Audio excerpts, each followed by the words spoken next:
What's up, everybody? Welcome back to Figure It Out of the Basement's Black Series Talk Show. I'm Nate, joined with Justin. What's up, guys? And today we're saying, Dear Hasbro, please do this.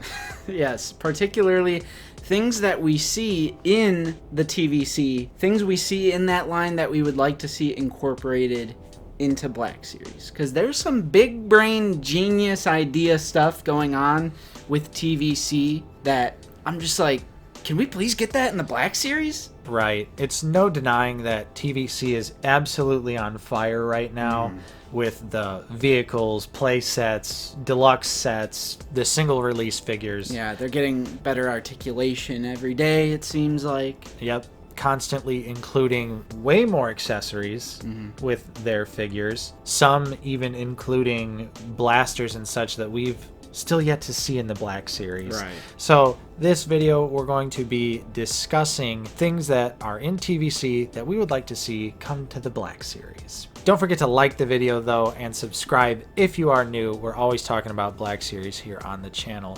So Justin, I think first things first, more cloth goods. Yeah, I wrote a little list for us. Personally, I only have the 4 things in here. I know you're gonna kind of bounce around a little bit, but I put more cloth goods ? Because as we've seen within this past year and a lot of the new reveals, we actually are seeing tons of soft goods with Black Series. Like, we're seeing cloaks, we're seeing robes, we're seeing drapes. It does seem like Hasbro is making a return to have cloth goods in the 6-inch line, but there was a while where it was soft plastic heaven, and it seemed like the days of cloth goods were long gone. But I think it's still important to mention because it's also kind of still a little too early to tell if this is going to be constant going forward. We mostly just saw figures from Kenobi getting these soft goods treatments. There's a few things like in the future. HK87. Yeah, but let's stuff like that. Let's put it out into the world now that the new Mando coming out, it has a soft goods cloak. Yeah, there are some things where I'm like, you know what? I'm glad that is soft plastic. Right. Because you can get more texture detail, which we can talk a little bit about later. But yeah, I want to maintain what I'm seeing right now with just all of these reveals having soft goods. I'm like, it's a nice return because when it's done correctly, it's amazing. Right. There are a few examples, though, of the TVC figure getting soft goods and then the Black Series being a plastic cone. Right. So, you know, Bib Fortuna. Right, that's exactly what is on the video right now, the picture. But I think we're headed in a good direction. And then another minor point before my 2 big chapters of this video is the accessories. I think as far as the TVC, they are the king of world building. Right. TVC is king of world building. This isn't like a video of oh, which one is better or why we prefer one over the other, but there's no denying that they are the king of world building. Yep. And that is one reason, aside from vehicles and playsets, which I don't think is all that practical in 1/12 scale, especially the playsets. Right. Is the accessories. Yeah, and I think it's important to mention that we're also going to be framing this video from a more realistic standpoint. So, yes, in theory, I would love to have the vehicles and playsets in 6-inch form, but I just don't think that they're very practical. They would be way too expensive. We've already seen vehicles pretty much fail in the Black Series all the time. They're constantly going on clearance, and I don't think that's something that could really realistically translate. But of course, in Fantasyland, yes. Yeah, but one factor, if I dare so say, that they could balance the scales is the accessories. Point in case being Fennec Shand. Yeah. That's the main example I was thinking. We have the TVC Fennec and the Black Series. Black Series Fennec is a top 10 Black Series of this year, no doubt. But TVC had the more blaster carbine rifle that the Black Series didn't get, and then the TVC also had the bottle of Spotchka. Right. I'm just I feel like those were 2 accessories that you could easily do in Black Series. Yeah, and it's weird because they were both all new figures as well. So I'm not quite sure how the budgets work for TVC versus Black Series, but right. if they were both brand new figures, like obviously TVC is smaller, so in theory they less cost plastic. They cost less, but TVC also got soft goods in Yeah. that figure, which in this particular instance, I actually prefer the textured plastic of the Black Series. You just get a little more detail. But the fact that it even had the soft goods and then the blaster rifle and the bottle of spatchka, I was like, yeah, she was absolutely loaded, and that was a standard release figure, not an exclusive, not a deluxe, just a regular old TVC figure for $13.99. Yeah, Black Series is kind of critiqued as not having a lot of world building, and I just think that's just a small little thing they can do to kind of balance it out.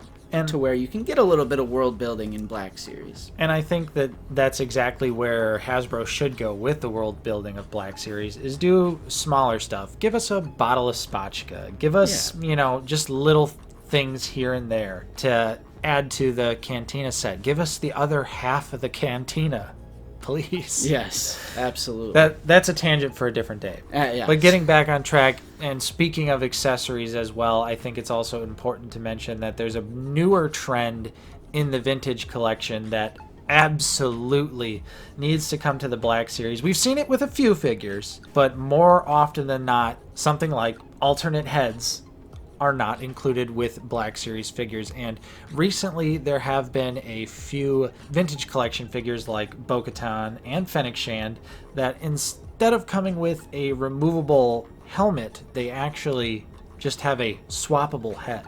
So it's just on a completely different neck peg. And I think this works so much better with these figures because you don't have to worry about smushing down the hair sculpt, which we've seen backfire on Black Series figures like Din Djarin. Yes. It cuts out that issue, and it also cuts out another major issue, warped helmets.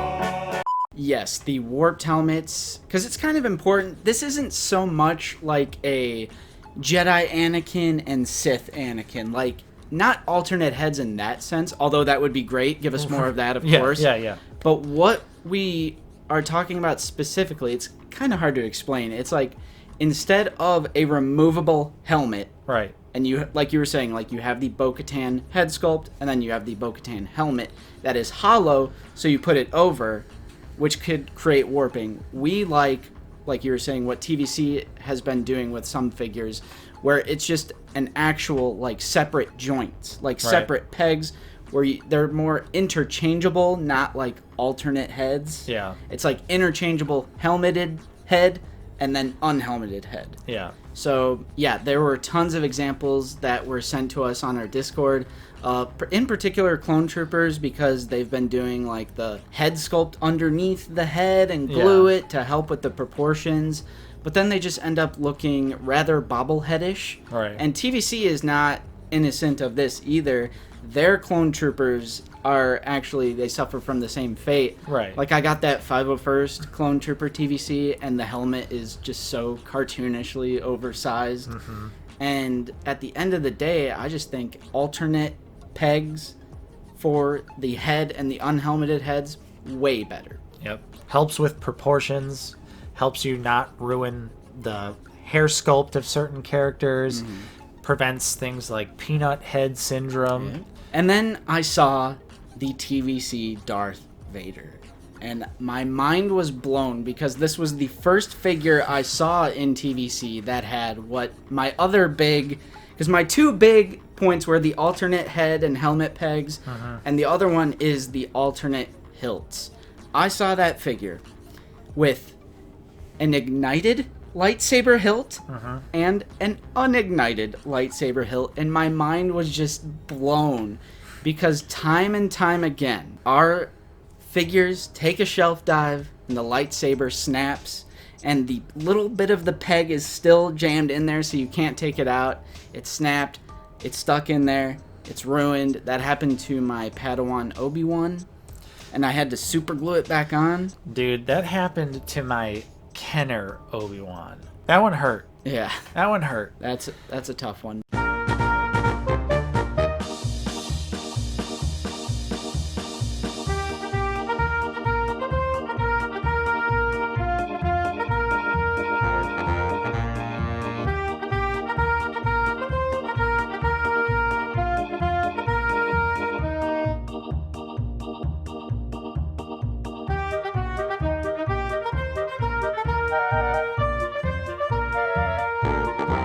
You're absolutely right, though. The Days of the Removable lightsaber hilt, I just feel like they need to come to an end, because more often than not, too, when you get these figures, it's so tight in the hilt that it's almost impossible to remove. Mm-hmm. So you got to heat it up, but then the peg is so tiny it becomes super fragile. Then you got to worry about breaking it, putting it back into the hilt if you want to put it back.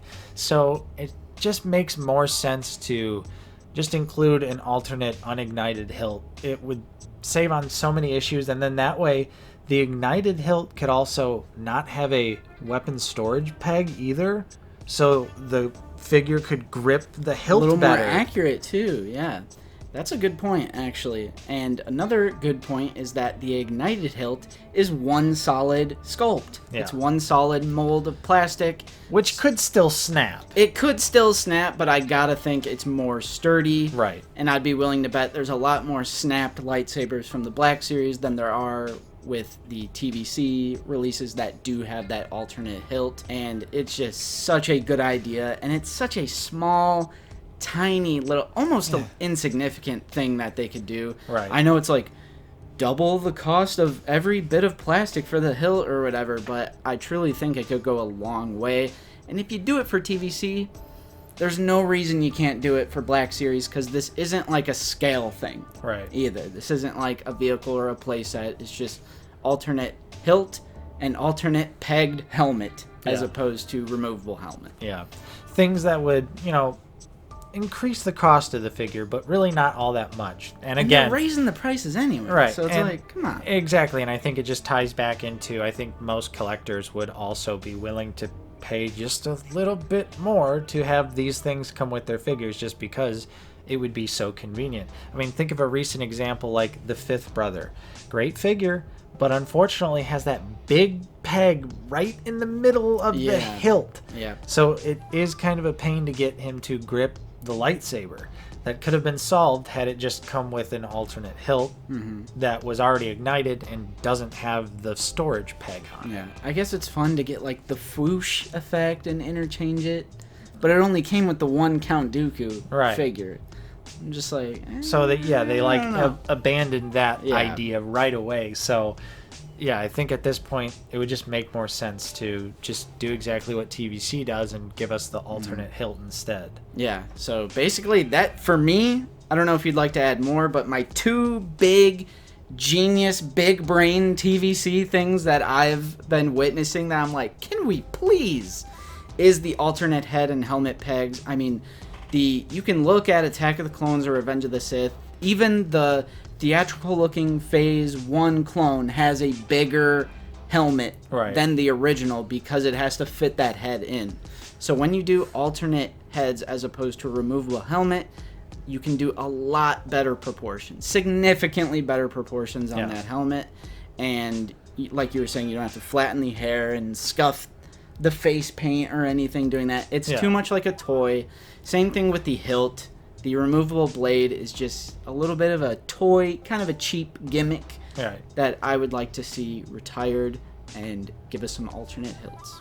Yeah, and just the final thing I want to mention is another recent thing that TVC has been doing, and that's, their deluxe figure sets. I just want to say I want an E-Web in the Black Series.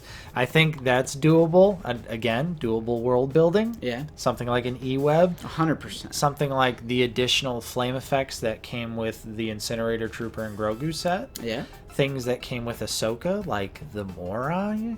Yeah, it's just, they don't have to do like these big, huge vehicles. There's just so many smaller little things they can do to really help expand on that world building. Kind of like the Cal Kestis set that came with the boggling and the holocron. Right. I want to see more stuff like that. Exactly. And that's pretty much it. That's what we've got for you this week. A little bit of a off-the-cuff discussion about things that Vintage Collection does that we would like to see incorporated into the Black Series. So hopefully you enjoyed the discussion. If you did, don't forget to leave a like and subscribe if you are new. Because we're always talking about Star Wars, the Black Series here on the channel. True. Let us know what you personally would like to see incorporated into the Black Series from TVC. It'll be a good conversation because I'm sure there's a lot of things that I'm not necessarily thinking about. Let's keep it realistic. You know, no AT-ATs and lat gunships, please. Fantasyland, yes. Yeah. Real life, no, unfortunately. But if you would like to support us directly, we do also offer a channel membership for 99 cents a month. You get a custom Clone Trooper name badge and custom emojis that you can use on our videos and in our live streams, which are every single Sunday at 1 p.m. Central Time. Go ahead and join that Discord. A link will be in the description below. We also have merch, hoodie, t-shirt, mug, whatever you want. Check that out. Links for everything, always in our descriptions. Special thank you to our current channel members. Your continued support is truly appreciated. And thanks to everyone else out there for watching, liking, and subscribing, and all that good stuff. I'm Nate, joined with Justin. See you guys later. And we will see you next time on Out of the Basement.